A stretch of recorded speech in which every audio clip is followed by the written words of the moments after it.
अल्लाह वाले जाने क्या होगा तो ज्यादा बेटर हो। दुनिया के समुद्रों में जी। सुनामी आई हुई है, अगल बगल के जहाज पलट गए, ये कह रहे हैं कि हमारे जहाज पे जो झटका लग रहा है इसके लिए सुनामी को मत देखो, इसके लिए जहाज के कैप्टन को दोष दो। तो जिस प्रकार की उद्दंड इनकी पार्टी है उस दुर्लभ प्रवक्ताओं में से एक है। आपत्ति उन बातों से है जो नहीं की जा रही है, लेकिन पहले मैं आपको ये बता दूं कि ये केवल अपील तक सीमित नहीं रह गया है। कल नीति आयोग ने पूरे देश में एडवाइजरी इशू की है कि अगले 2 साल तक देश के अंदर सारे निर्माण कार्य सरकारी बंद कर दिए जाने चाहिए। यानी जो निर्माण कार्य कोविड के समय पे भी अमीश जी बंद नहीं हुए थे, वो निर्माण कार्य अब बंद करने की स्थिति आ गई है। यानी ये प्रधानमंत्री ने और सरकार ने मान लिया कि स्थितियां कम से कम कोविड जितनी खतरनाक तो हैं। और ये बात पहली बार नहीं बोली है, लोकसभा के अंदर पिछले सत्र में प्रधानमंत्री ने कहा था कि कोविड जैसी परिस्थितियां निर्मित हो रही हैं। सवाल यह है कि जब ये परिस्थितियां निर्मित हो रही हैं जो होनी थी वॉर की वजह से, तो सरकार ने किया क्या है? आपने एडवाइजरी तो जारी कर दी, आपने लोगों को जो है सलाह भी दे दी। सवाल यह है कि पिछले 2 महीने के अंदर सरकार की जो cabinet committee on economic affairs है वो केवल एक बार 5 मई को मिली। 2 महीने के अंदर एक मिनट आप भूल रहे हैं। इसी तरह से जिस तरह से डॉलर अभी गिर रहा है तब गिरना शुरू हुआ था, उसी वक्त जो है फॉरेन FNRBC बैंक बनाया गया, ठीक है, जिसके मार्फत 2 महीने के अंदर $38 बिलियन मनमोहन सिंह सरकार ने इकट्ठे कर लिए और 1 साल के अंदर डॉलर बाउंस बैक हो गया। डॉलर बाउंस बैक होकर फिर से 60 रुपए के नीचे चला गया। आप ये भूल रहे हैं, आप केवल गूगल सर्च करके कुछ जुमले बता रहे हैं। मैं आपको पॉलिसी बता रहा हूं, सरकार का काम है पॉलिसी बनाना। और मैं केवल ये पूछ रहा हूं अमीश जी, मुझे एक लाइन भी बता दीजिए कि मोदी सरकार की इस संकट से निपटने की पॉलिसी क्या है। मैं तो आधे घंटा पूरा यूपी की पॉलिसी आपको बता सकता हूं। ठीक है, डॉक्टर सुधांशु त्रिवेदी का रुख करता हूं, लेकिन इसी बीच फारूक अब्दुल्ला का एक बड़ा स्टेटमेंट है। फारूक अब्दुल्ला ने बोला है हम बर्बादी की तरफ जा रहे हैं, हम बर्बादी की तरफ जा रहे हैं, अल्लाह जाने अब यहां से क्या होगा। डॉक्टर सुधांशु त्रिवेदी, गुरदीप सप्पल हमारे साथ है, उन्होंने बोला कि प्रिपेयर नहीं है आप लोग। पैनिक बटन तो प्रधानमंत्री ने दबाया, जब लगातार उन्होंने बोला 24 घंटे में 2 बार बोला पैनिक बटन उन्होंने दबाया। क्या आपको लगता है बिना तैयारी के साथ आपने इतनी बड़ी घोषणा कर दी जो बार बार आरोप आप पे लग रहा है? और आप आज हिमंता बिस्वा शर्मा की शपथ थी, उससे पहले शुभेंदु अधिकारी जी की शपथ थी, पूरा कारकेट जा रहा था, गाड़ियां निरंतर चल रही हैं, तो सारी अपील जनता से ही है, नेतागण कुछ नहीं करेंगे। पहली बात तो अभी आपने फारूक अब्दुल्ला साहब का बयान दिखाया, मैं कहूंगा इसमें थोड़ा संशोधन कर देना चाहिए। अल्लाह जाने की बजाय अल्लाह वाले जाने क्या होगा तो ज्यादा बेटर होता है, क्योंकि लड़ाई तो मुस्लिम कंट्रीज के बीच में हो रही है, उन्हीं की आपस की लड़ाई की वजह से प्रॉब्लम हो रही है। मतलब ईरान जो है सऊदी अरब के ऊपर अटैक कर रहा है, UAE के ऊपर अटैक कर रहा है। साल जो 2005-6 का, यानी अटल जी की सरकार के बाद के दौर को छोड़ दीजिए, हमेशा महंगाई की दर नीचे और वो ऊपर रहती है। और आज के समय में मैं कहना चाहता हूं, जो हम लोगों के बारे में कह रहे हैं, भाई साहब जलजला पूरी दुनिया में आया हुआ है और दिल जला जा रहा है विपक्ष का। मैं इनसे विनम्रता से पूछता हूं, इस समय दुनिया का एक महत्वपूर्ण क्षेत्र बताइए जो युद्ध, संघर्ष या तनाव में ना हो। मिडिल ईस्ट में लड़ाई चल रही, सबको पता है। इजराइल और गाजा वाली लड़ाई जो है वो इतने साल से चल रही है। रशिया यूक्रेन की लड़ाई लंबी चल रही, जिसकी वजह से यूरोप में तनाव है। अमेरिका सीधे इसमें इन्वॉल्व है। ताइवान के साथ तनाव चल ही रहा है। यहां तक कि कंबोडिया और थाईलैंड जैसे पीसफुल देशों के बीच में भी तनाव है और बीच में एक छोटा युद्ध भी हो चुका है। तो जरा गुरदीप जी बता दें कि कौन सा ऐसा क्षेत्र है जहां शांति, तो स्थिति जानते क्या है? दुनिया के समुद्रों में सुनामी आई हुई है, अगल बगल के जहाज पलट गए, ये कह रहे हैं कि हमारे जहाज पे जो झटका लग रहा है इसके लिए सुनामी को मत देखो, इसके लिए जहाज के कैप्टन को दोष दो। ये जो कांग्रेस की मानसिकता है, जो अभी तक ये सामाजिक और राजनीतिक स्तर पर अराजकता उत्पन्न करना चाहते थे, अब आर्थिक और ऊर्जा की सुरक्षा पर अव्यवस्था उत्पन्न करके ओछी राजनीति करने से बाज नहीं आ रहे। ओके गुरदीप सप्पल, जवाब, आप ओछी राजनीति कर रहे हैं, क्या आपको लगता है कि आप पैनिक बटन दबा रहे हैं, ऑपोजिशन पैनिक बटन दबा रही है जैसा एनडीए कह रहा है? सुधांशु जी के जुमलों की तो मैं जवाब देता नहीं हूं, उनके मुद्दों का जवाब दूंगा। सुधांशु जी, सोना गिरवी हमारी सरकार ने नहीं रखा था, वो चंद्रशेखर जी की सरकार थी, हमारी नहीं थी। हमारी सरकार तो जब 91 में आई तो देश की बात है, राजीव गांधी के सपोर्ट में वहां पहुंचे।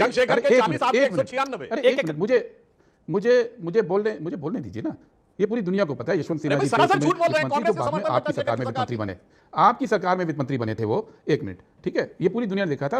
यशवंत सिन्हा जी वित्त मंत्री थे, प्लेनों में भर के सोना गया था। उसके बाद नरसिम्हा राव जी PM बने, मनमोहन सिंह जी वित्त मंत्री बने और देश की अर्थव्यवस्था को पटरी पर जब लाए, वो आज पूरा देश उसका जो है वो एंजॉय कर रहा है। दूसरी बात 1 मिनट, डिवैल्यूएशन किया गया, उस समय भी आपने उसका विरोध किया था डिवैल्यूएशन का, लेकिन मनमोहन सिंह जी ने कहा था कि इसका रिजल्ट आने वाला वक्त बताएगा। और उनकी पॉलिसी को, बीजेपी की सरकार वाजपेयी जी की हो या बाद में बनी हो, उनकी मूल पॉलिसी को आपने नहीं बदला, केवल इस तरह से डिबेट में आके आप विरोध कर सकते हैं। तीसरी बात, मैं एक छोटी सी एक लाइन में दे दूं कि बार बार ऑयल बॉन्ड की बात करते हैं। ऑयल बॉन्ड जब लिया था ना तो 147 रुपए डॉलर था पेट्रोल का रेट दुनिया में, क्रूड ऑयल का, और 72 रुपए यूपीए के टाइम पे पर लीटर मिल रहा था। और वो पास ऑन किया, 3,20,000 करोड़ का आपने भुगतान किया, बदले में 44 लाख करोड़ रुपए का टैक्स वसूला है।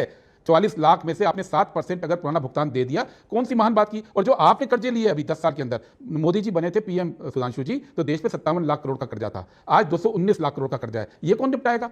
3,20,000 की तो आपको समझ में आता है, लेकिन 219 लाख करोड़ का जो कर्जा आपने ले लिया 12 साल के अंदर, उसकी बात आप चुप करते हैं। डॉक्टर सुधांशु त्रिवेदी, एक सजेशन आया तो समाजवादी आपने पार्टी के एक संक्षेप नेता में की सवाल तरफ पूछा से, ना बोला कि कंधों पर ही देश बचाने की जिम्मेदारी सिर्फ आम जनता के कंधों पर ही रहेगी, सरकार में बैठे मंत्री अधिकारी भी मेट्रो से चले, ओला उबर से चले। अगर मैं पूछना चाहता हूं, समाजवादी पार्टी वाले जरा बताएं, चाहे राहुल जी हो, पहले मैं गुरदीप जी की बात का भी जवाब दूंगा, पहले इसका जवाब दे दे रहा हूं। राहुल जी हो या सोनिया जी हो या प्रियंका जी हो, अखिलेश जी हो, इन सबके पास भी तो Z+ सिक्योरिटी है ना। अच्छा, इनको खतरा किससे है ये बताएं जरा। हम तो कहते हैं हमारे नेताओं के पास है, हमें नक्सलियों से खतरा है, हमें इस्लामिक कट्टरपंथियों से खतरा है। चैलेंज करके कहता हूं, इनसे पूछिए, इनको भटके हुए नौजवानों से खतरा है या गांधीयन गन वालों से खतरा है। मगर उसके बावजूद लश्कर-ए-जर्रार लेके 3 परिवार के 3 सदस्य 12-12 13 गाड़ियों का फ्लीट लेके चल रहे हैं। वो छोड़िए, सिक्योरिटी वाले मुद्दे के ऊपर हम अलग जाना चाहते हैं, वो विषय ये बोल नहीं पाएंगे कि इनको किससे खतरा है और किस लिए चाहिए थी। मगर वो सरकार का दायित्व है, खतरा हो, कम हो, ज्यादा हो, उसके बावजूद देते हैं। जहां तक सरकार के स्तर की बात है, सरकार ने निर्णय लिया। मगर मैं गुरदीप सप्पल जी की बात का जवाब देना चाहता हूं।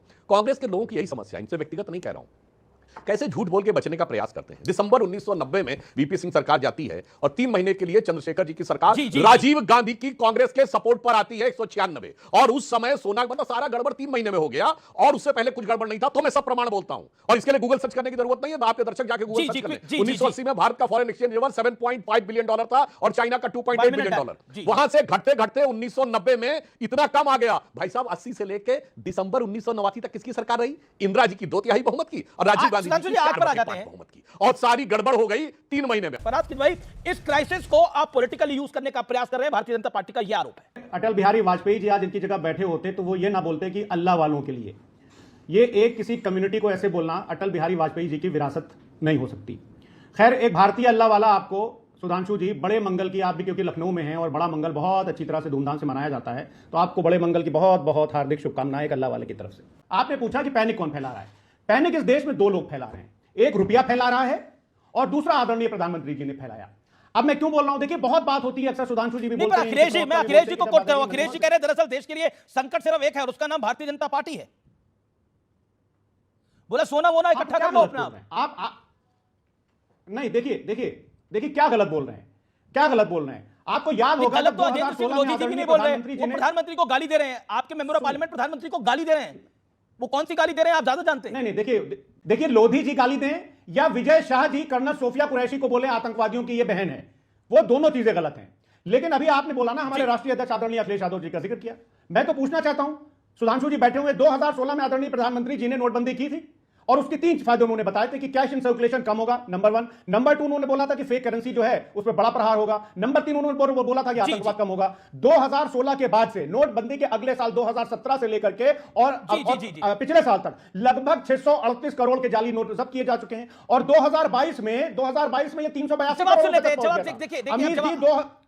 जवाब सुन लेते ना, एक छोटा बोलेंगे तो अच्छी चर्चा होगी। ओके, 50 सेकंड सुधांशु जी जवाब। लोधी जी की बात इन्होंने सुनी नहीं है, कहानी आगे की वो कहते करनी चाहिए।